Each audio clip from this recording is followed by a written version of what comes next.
फळाची अपेक्षा ठेवून दे बाजूला, करताच होऊ नकोस.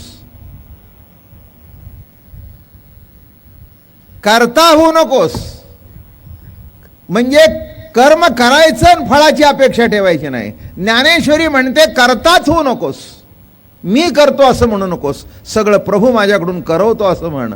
फळाची अपेक्षा प्रश्नच निकालात काढून टाकला.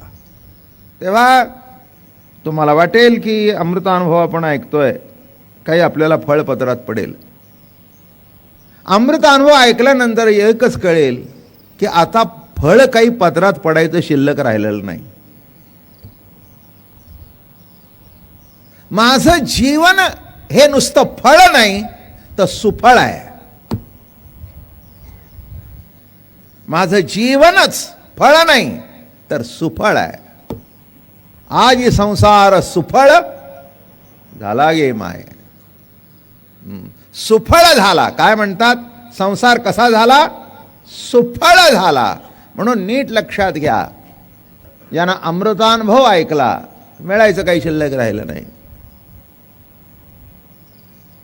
मस्त एक तृप्त जीवन, तृप्त अवस्थेतून निर्माण झालेला ग्रंथ,